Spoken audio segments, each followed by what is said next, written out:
Hey, hola a todos, espero que estén muy bien. Yo soy Emanuel Cabrera, estoy cursando el grado 11 y a continuación vamos a hablar de unos temas, va con mucho cariño, espero que se me logre entender y listo, vamos a empezar.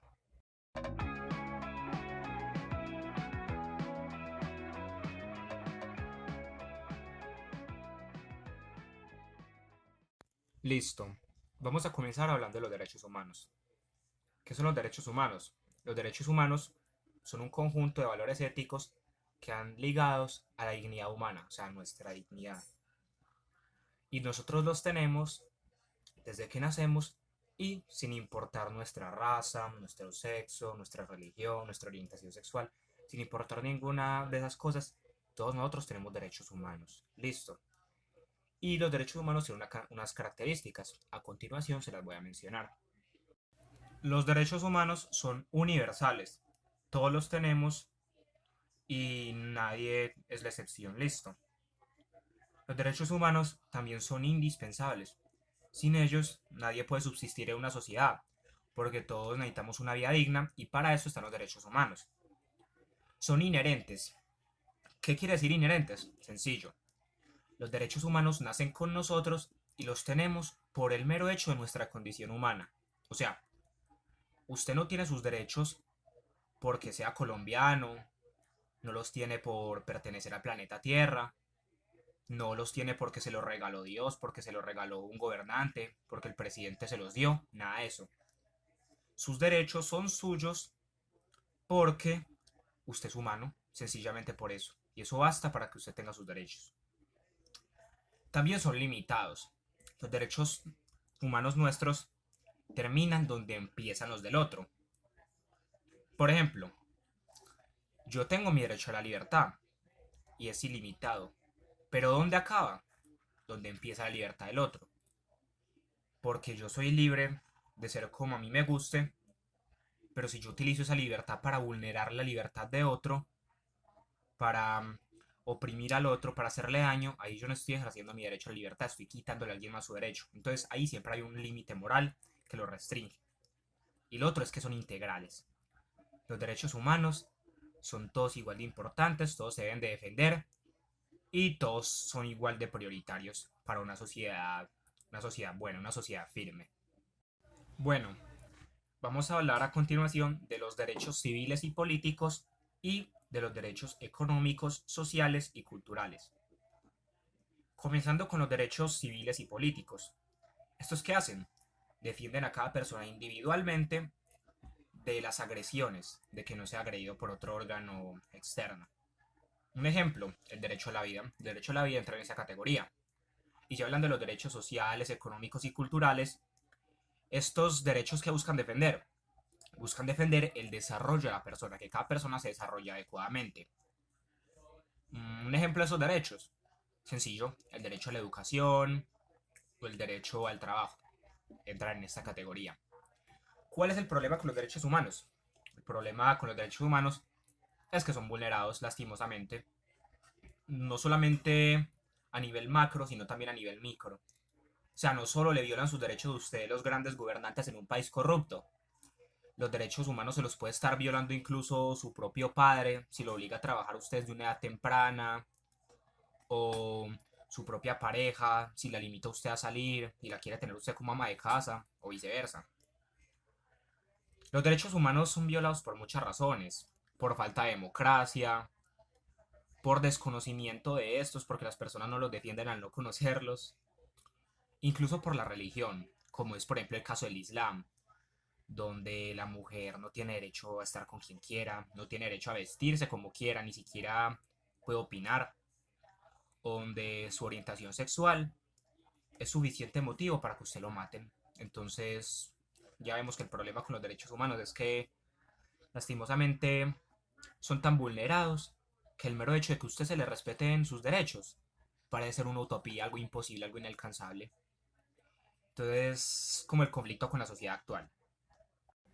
Bueno, nosotros afortunadamente contamos con los mecanismos de protección de derechos.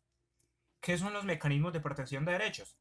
Son unas herramientas que nosotros podemos utilizar para tratar de que nuestros derechos no se vulneren y vivir lo más dignamente posible en el mundo en que habitamos.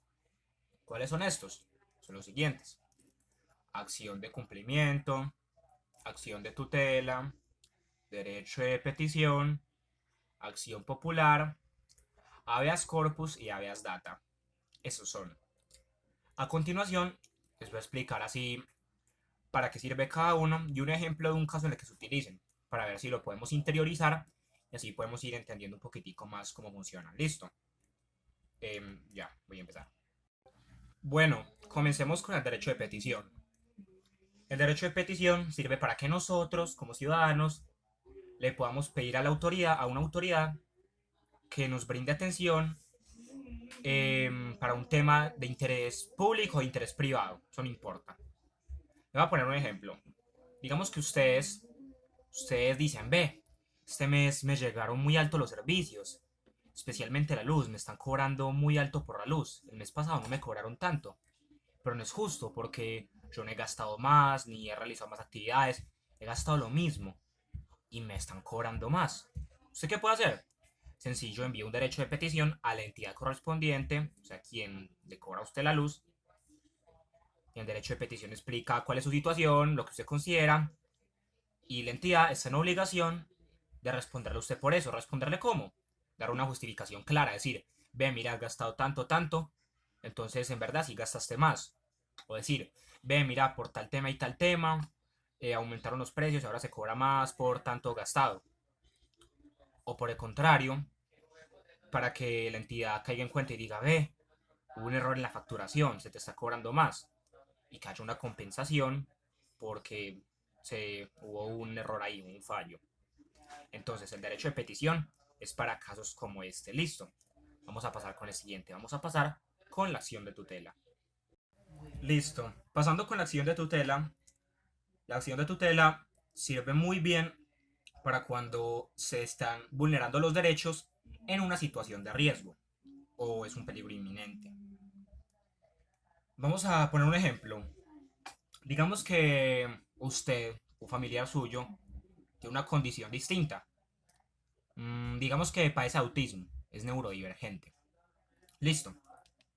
Y por esta condición, a usted en el colegio o a su familiar en un colegio se le niega el cupo o se le mete la excusa de, hey, es que no hay cupos, pero en verdad sí hay, porque no sé, el colegio no quiere hacerse cargo con el tipo de enseñanza especial que puede requerir esta persona, los cuidados distintos que requiera. Entonces se le está negando el derecho a educación. Si pasa algo de este tipo, ¿usted qué hace? Pide una acción de tutela. ¿Con la acción de tutela qué pasa? Las autoridades tienen que tomar cartas en el asunto. Y el tema se tiene que tratar para llegar a un acuerdo o compensar a la parte cuyos derechos están siendo vulnerados. ¿Entienden? Espero que sí, de verdad. Vamos a pasar con la acción de cumplimiento. ¿Listo? Bueno, la acción de cumplimiento no tiene mucha ciencia. Se le pide a una autoridad, como dice su nombre, que cumpla con su deber correspondiente. Listo. ¿Cómo así? Por ejemplo, hay mucha inseguridad en su zona. Usted, por medio de una acción de cumplimiento, le solicita a la policía que no sé, que hagan monitoreos en el sector, que hagan guardias para prevenir robos, asesinatos, otras situaciones de peligro. O por ejemplo, si un hospital no lo quiere atender a usted, por medio de una acción de cumplimiento, usted solicita que cumpla con su deber de velar por su salud y que usted se la atienda debidamente. Listo, esa es la acción de cumplimiento. Vamos a pasar con la acción popular. Bueno, pasando con la acción popular funciona para defender derechos colectivos, como colectivos, que no le involucren a usted solo, en que involucren a una comunidad, a más gente. Por ejemplo, digamos que en su barrio hay un problema con los acueductos, con los alcantarillados. Eso están fallando, se está rebosando las aguas turbias, están desprendiendo mal olor y claro, eso vulnera el derecho de su comunidad a tener un ambiente sano, a tener una zona digna, listo, tener un espacio habitable, un espacio agradable. Entonces, para eso sirve la acción popular. Usted le solicita a las autoridades pertinentes que reparen el daño, que hagan una revisión de los desagües y que el tema se trate, para que ustedes puedan mantener una vida digna, para que ese problema no los afecte, porque es un tema incómodo. Vamos a pasar con el habeas corpus y el habeas data. El habeas corpus y el habeas data son casos para mí particularmente curiosos. De hecho, hubo una época en la que en Colombia se había acabado con el habeas corpus. Esto pasó durante el gobierno de Julio César Turbay Ayala, con una reforma que se llamaba Estatuto de Seguridad. Pero eso es otra historia. El habeas corpus y el habeas data sirven para protegerlo a usted del abuso de poder o de que las autoridades nos repriman. ¿Por qué? Porque estos dos mecanismos protegen nuestra libertad y la seguridad de nuestros datos. Pongamos un ejemplo de cuándo se puede utilizar un habeas corpus. Digamos que un familiar suyo fue retenido. Lo detuvieron los policías, se lo llevaron a un centro de retención. Pero hay un problema. La persona no estaba haciendo nada, ¿cierto? La persona no estaba tranquila, no se le leyeron sus derechos, no se le habló de sus cargos, o sea, en resumen, lo detuvieron porque sí. No se le dijo usted hizo esto, esto y esto, es acusado de esto, tiene que ir a tal lugar, esos son sus derechos, nada, solo lo detuvieron. Entonces, ¿qué pasa? Es una detención ilegal. Y usted, o la misma persona, cualquiera de los dos, puede solicitar un habeas corpus para que se analice el caso, para que se vea que la detención es ilegal y en caso de que lo sea, que a la persona se le libere o que por lo menos se le haga un juicio justo. Entonces es muy importante este mecanismo de participación para defender su libertad y la de quienes lo rodean. Y el habeas data es lo mismo pero con sus datos. Digamos que usted no debe nada y aparece en una lista de historial crediticio como deudor. Como que usted debe algo que usted ni siquiera compró y por eso le están cobrando e incluso le están cobrando intereses y los tiene acumulados. Si se le presenta una situación como esta, usted solicita una habeas data y el caso se trata debidamente. Listo. Entonces estos son los mecanismos de protección de derecho. Son las herramientas que nosotros debemos de conocer y de utilizar porque sencillamente si nosotros mismos no peleamos por nuestros derechos, nadie lo va a hacer por nosotros. Estamos en una sociedad en la que los derechos se vulneran, en los que la vida cada vez vale menos, y nosotros que es lo mínimo que podemos hacer, conocer, utilizar la propia ley como nuestro respaldo y no como nuestro yugo, para que de este modo nosotros podamos vivir lo más dignamente posible. Entonces, para cerrar con el tema de derechos humanos, tengamos en cuenta estas cosas. ¿Qué son los derechos humanos? Son valores de la dignidad humana. Son obligatorios, son universales, los tenemos por ser humanos, nadie nos los regaló, por ende nadie nos los puede quitar. Se vulneran mucho, pero tenemos herramientas para velar por estos. Entonces, usted como persona tiene derecho a creer en lo que quiera, incluso a no creer. Puede enamorarse de quien quiera, puede tener la orientación sexual que le plazca, puede identificarse como le plazca. Usted tiene derecho a estudiar, tiene derecho a una casa, tiene derecho a una vida digna, tiene derecho a ser libre, tiene derecho a ser feliz. Y para poder vivir al máximo esta vida que es tan cortica, los invito a todos ustedes que luchen por sus derechos, que no se queden callados y que seamos el ruido en medio del silencio y que juntos velemos por una sociedad mejor, defendiendo aquello que nos hace a nosotros, nuestros derechos. Muchas gracias.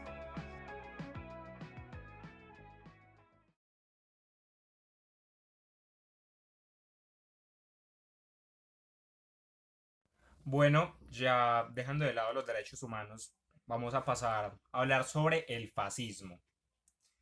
El fascismo es como complicado de definir, pues la perspectiva varía según la persona, pero vamos a mantenernos lo más técnicos posible. Listo. El fascismo es un movimiento político, ideología y forma de gobierno. Si usted le hablan de fascismo, le están hablando de cualquiera de esas tres cosas, o de una ideología, o de un sistema de gobierno, o de un movimiento político. Surge a finales del siglo XIX con Benito Mussolini y es de carácter autoritario. ¿Cómo así? Eh, Hay mucha represión. Totalitario. ¿Qué significa totalitario? Que el Estado tiene poder absoluto. Es antidemocrático. Se restringe la libertad de las personas. Y los derechos colectivos quedan prácticamente en la nada. Es de ultraderecha. ¿Qué es la ultraderecha? Pues en la política la izquierda y la derecha son conceptos como distintos. La izquierda está asociada como a los cambios, como a la novedad, como a las reformas. Por ejemplo, la izquierda busca desarraigar la iglesia del poder o busca que la religión no tenga peso en una sociedad. En cambio, la ultraderecha, ¿qué busca? Lo contrario, mantener los regímenes antiguos, como muy basada en la antigüedad. Bueno, y otra cosa es que es ultranacionalista. ¿Qué es ultranacionalista? Que se exalta mucho el valor por la patria. O sea, hay mucho sentido de pertenencia por el país. Que esto a la larga es malo, genera discriminación, otras cosas, pero eso ya lo vamos a ver adelante. Entonces, ¿fascismo qué es? Cualquiera de esas tres cosas. ¿Cuáles son las características? Es antidemocrático, es totalitario, es autoritario y es de ultraderecha y ultranacionalista. Surge como una alternativa porque en ese tiempo los regímenes ¿cuáles eran? Comunismo y liberalismo. ¿Que ¿Cuál es el liberalismo? Es como el reflejo del capitalismo. Pero el fascismo surge como una supuesta alternativa a esos dos movimientos, como una tercera vía. Listo. Vamos a profundizar en sus características. Bueno, ya hablando acerca de las características del fascismo, podemos ver, aparte las ya mencionadas, autoritarismo, totalitarismo, podemos ver un anticapitalismo. El capitalismo era el enemigo número uno del fascismo, por decirlo así. ¿Por qué? Porque con el totalitarismo el Estado debía controlar todo. O sea, la libertad económica era restringida, sino que el gobierno controlaba las asociaciones de empresarios, los sindicatos, todo para qué? Para evitar que un grupo pequeño, se beneficie a costa del bien general de la nación. El fascismo también era demasiado antimarxista. ¿Qué es el marxismo? Movimiento propuesto por Carlos Marx.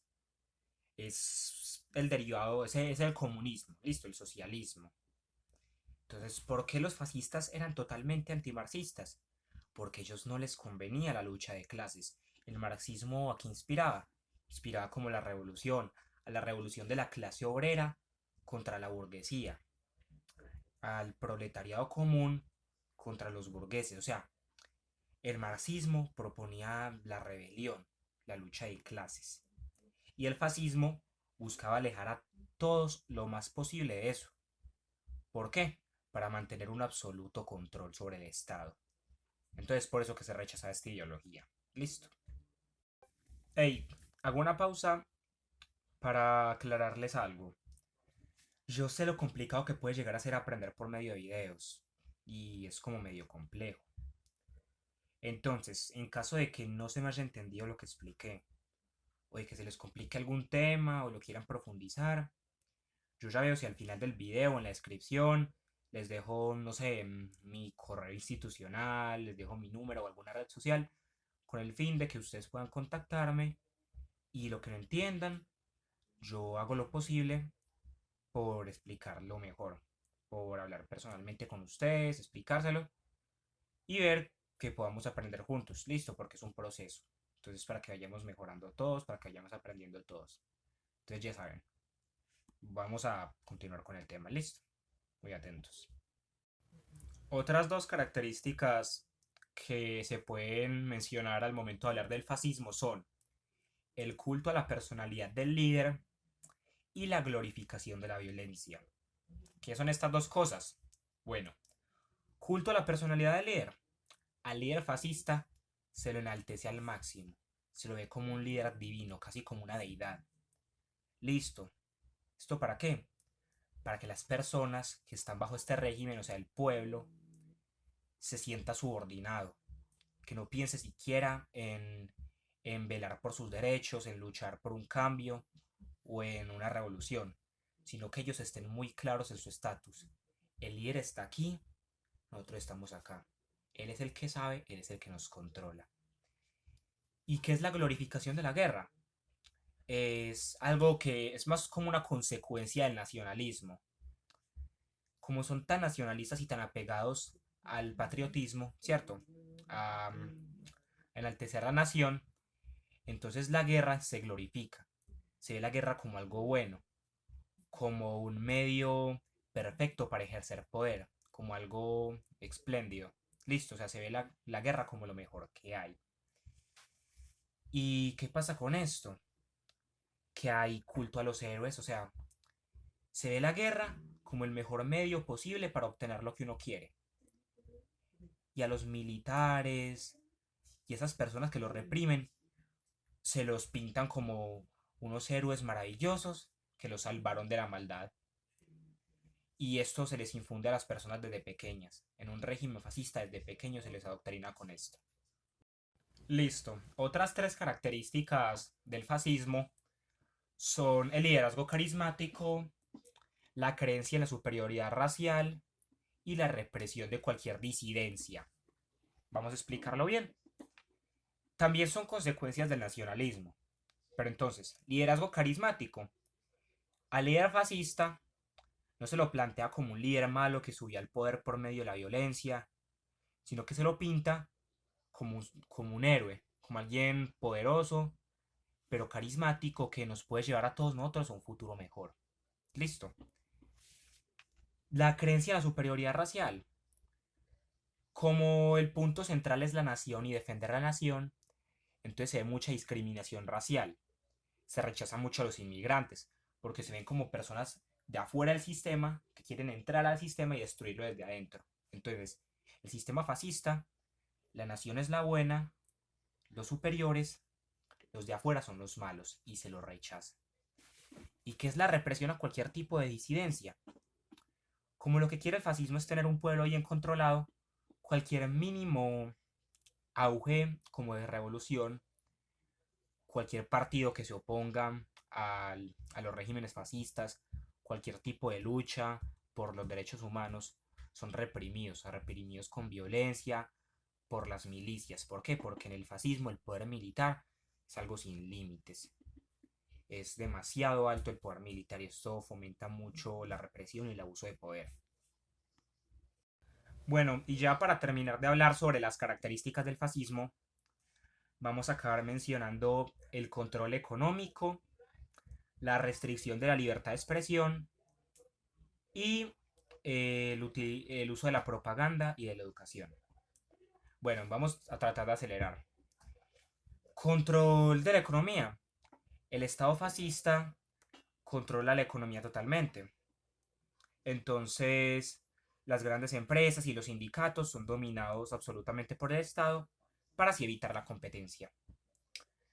La limitación de la libertad de expresión.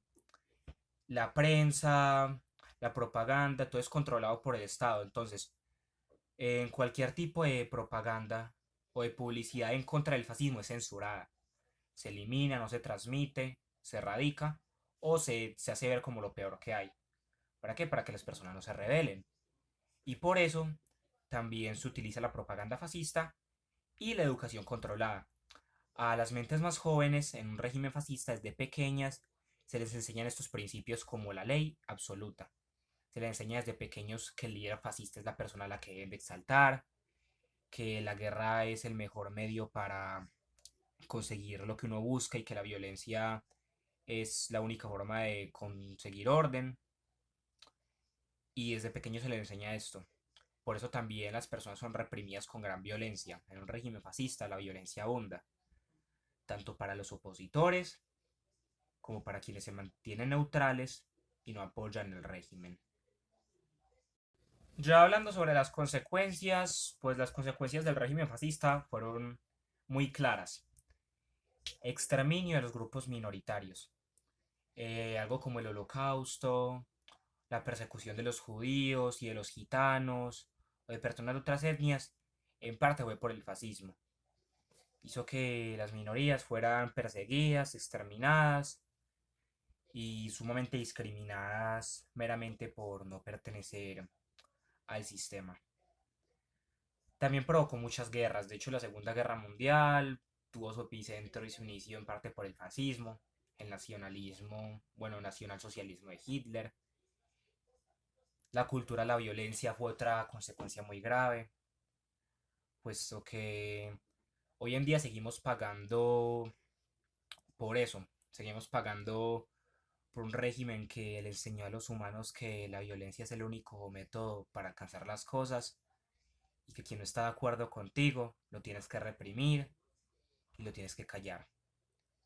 Y también otra consecuencia fue la estratificación social, puesto que el Estado era superior y el pueblo subordinados, la diferencia de clases era abrupta y muchas personas murieron en condiciones deplorables. Bueno, y ya para finalizar, así como de carrera, países que fueron fascistas, varios y todos de Europa. Eh, Relevantes, muy relevantes.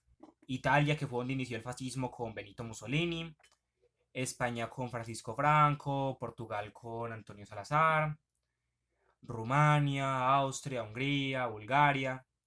Son países que llegaron a tener un régimen fascista porque esta medida alternativa contra el comunismo y el liberalismo se expandió mucho, agarró mucho poder hasta que luego se acabó. O quizás no se acabó. Pero con esto finalizamos el fascismo. Espero lo hayan entendido. Es una ideología política, movimiento político, sistema de gobierno. Ya sabemos que la paz y el diálogo no son como lo suyo. Y las consecuencias que tuvo el fascismo en el mundo son